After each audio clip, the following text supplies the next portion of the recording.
G'day viewers, it's the end of another week, which means it's time once more for Totally Fucked Up Friday. And the big fucked up story of the week, which a lot of people are asking me, can you shed any light on this, is the shutdown. The shutdown of the American government. Because a lot of people, including Americans, simply don't understand what that shit's about. Look, it's not absolutely unheard of around the rest of the world.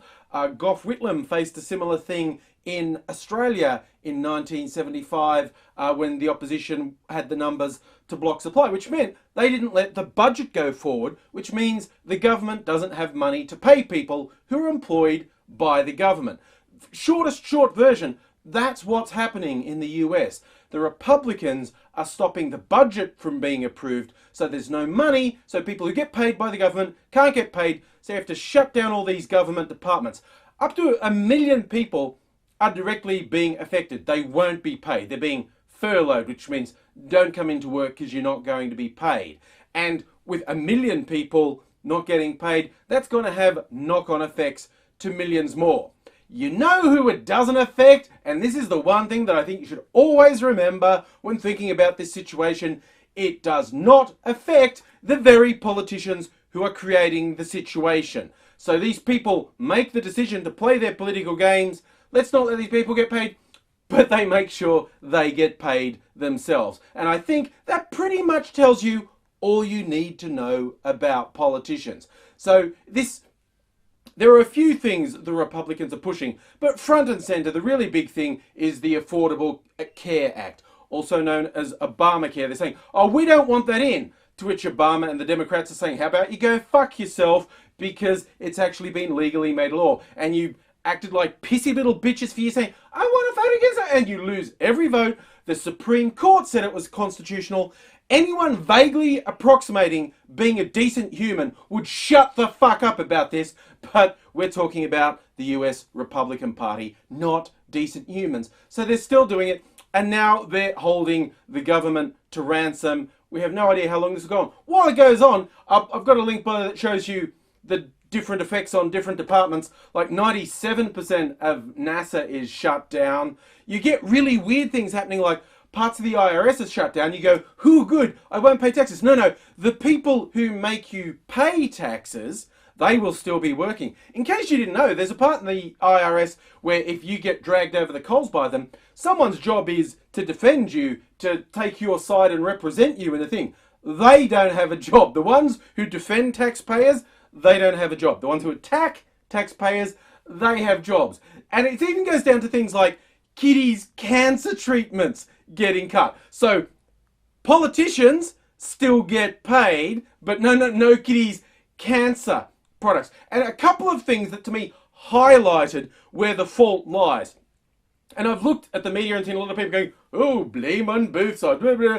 I feel compelled to call bullshit on this. This is a load of fucking shit completely invented and caused by the Republicans who want to take their bat and ball and go home because they can't get the way. They're going, oh, nobody wants this. There's been 3 fucking elections for the president, the Congress, and the Senate in the last couple of years where this was a key thing, and the Democrats gained in all of them. Wow, if you want to know what the public wants, that's a pretty fucking good tip. And all the surveys shown since this shutdown happening, blame lies more heavily on the Republicans. Even in a country that's as fiercely divided along partisan lines as the US, a significant minority of Republicans are saying the Republican Party is primarily at fault. If it went straight along party lines, it would be about 51% say it's the Republicans and 49% say it's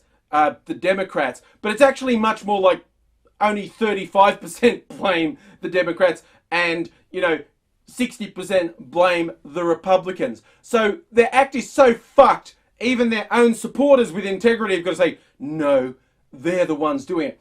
But for me, the highlights in this, and the people behind it, are fucking class A fuckwits. To the point, one of the big things shut down are national parks and museums and memorials. There was some great shots of some World War II vets and I think Vietnam vets kicking down the barriers that had blocked their memorial. And I'm 100% behind that. What I'm 100% against is a fuckwit Republican who accosted a park ranger with cameras rolling going, oh, you shouldn't take this away from the people. This is the fucking person whose actions and decisions caused it. The park ranger doesn't have a fucking say. So the person who's actually responsible goes off and tries to blame someone else. That's how fucking disconnected from reality these pieces of shit are. And there are actual quotes from Republicans going, oh, we can't back down. We have to act tough. It's this fucking schoolyard mentality like, oh no, I don't want people to think I'm not tough, where they will actually say, oh, we've got to get something out of this. There was an actual quote of a guy saying we need to get something out of it, and I don't even know what that is. So you're being an asshole and you don't even have a goal. That is as fucking bad as it gets. And I would lay this squarely at the Republicans' door. And they just fucking lie. Like, again, their favourite things are, oh, it's unconstitutional. That's just a word they throw out that means nothing. Because it's obviously constitutional. It went through the houses to be voted on. The Supreme Court said, no, it's unconstitutional. So, anyone who says it's unconstitutional is either utterly fucked in the head or just deliberately lying because they hold the public in such fucking contempt. Either way, not someone you want to listen to. And the big bullshit line they come up with is, they won't negotiate with us, which is not how governing a country works in this context, because the Republicans don't want to negotiate. They want to destroy what Obama doubtless sees as the cornerstone of his administration. And you're surprised he's saying, fuck off? The Republican version of negotiating is them kicking down your front door going, I'm going to murder your whole family. And you say, no, I'm not going to let you do that. And they go, oh, I'll murder half of your family. You say, no, I'm not going to let you do that. You go, well, how about I just murder 2 of your kids? No, I'm not going to let you do that. All right, final offer. I'm going to murder 1 of your kids. You go, no, fuck off. You can't do that. And then the Republicans go, oh, why won't you negotiate with me? These people are totally fucked up and totally beneath contempt. Right up with them in the US still, some of the most fucked up people in the US call themselves the Westboro Baptist Church. And people have done a whole series of protests and statements against them. This week, a self-proclaimed punk band called Get Shot did a rather unique protest.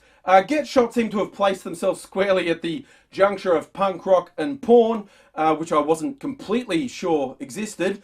And their bassist went out on the lawn of the Westboro Baptist Church and got videoed finger banging herself on the lawn, which makes a statement, and which has got me some awesome ideas for bands, I have to say. I have no idea what effect, if any, this will have on the Westboro Baptist Church, but, you know, it makes you think or not. And speaking of which, and I swear, this didn't immediately leak to connection, but I also found out something new. You know, every now and then you find something on the internet new, and honestly, punk bands in the past, I can think of lots of bands like the Plasmatics and whatnot that did use nudity as a confrontational thing.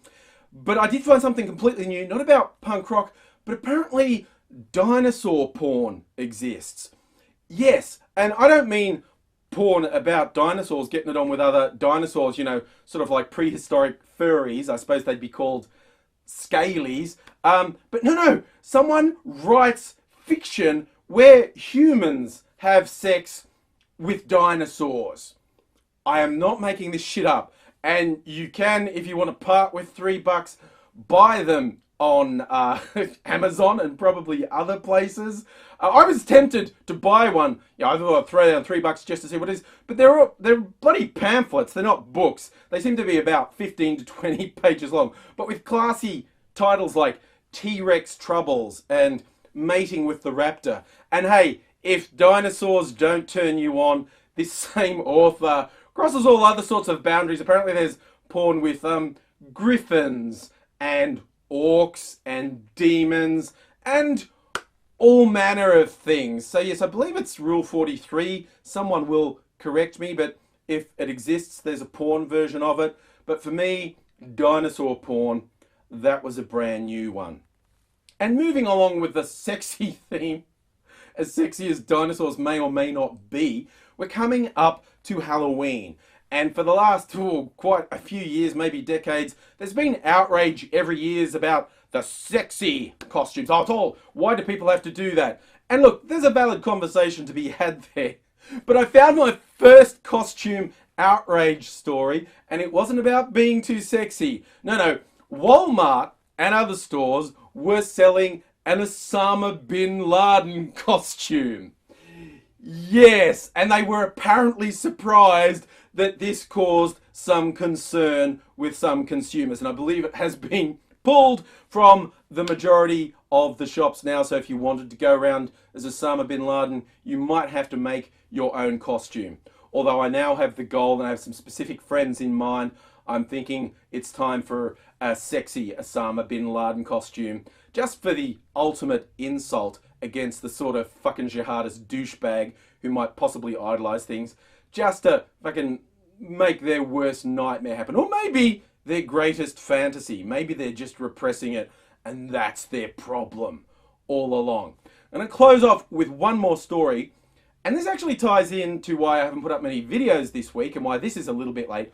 I was in Sydney for, among other things, a convention that was about branded content, branded entertainment, which means making YouTube videos and other sort of online videos that are essentially advertising. There's a brand involved and you promote it. And hey, it's not something I'm completely averse to. I've done it. I will do it again in the future. I'm trying to make a buck, in case you hadn't noticed. But there was a very interesting presentation of some sort of really emotionally I think they were emotionally manipulative campaigns, and one in particular which has been very successful and been praised, and some people questioned it. It was done for the Dove products, and it was Real Beauty. Dove keep doing these Real Beauty products, and a lot of people say it's genuine.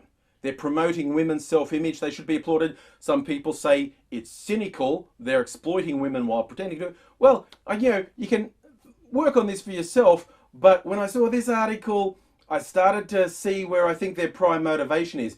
Because PhD, a marketing company that was instrumental in some of these recent Dove campaigns, has published a study they've done where they've found out on which days of the week and at what time women are most vulnerable, when their self-image is the worst. And so that's when you should target all your beauty products, because that's when they're feeling the worst about themselves and they're most likely to buy. So, and you actually probably won't be surprised to learn that most women feel worst about themselves on Mondays, particularly Monday mornings. Monday-itis, we all have that. But yes, and this company that's tried to trumpet itself as, we're promoting positivity in women, they are really setting up things for advertising agencies. Guess what? We've done this psychological study of women and their mental self-image is at a low on Monday. That's when they hit them. That's when they put the beauty products out there. That's when they're susceptible. That's when you can get their money off them, because that's when they feel worst about themselves. And I think that is their true colors right there.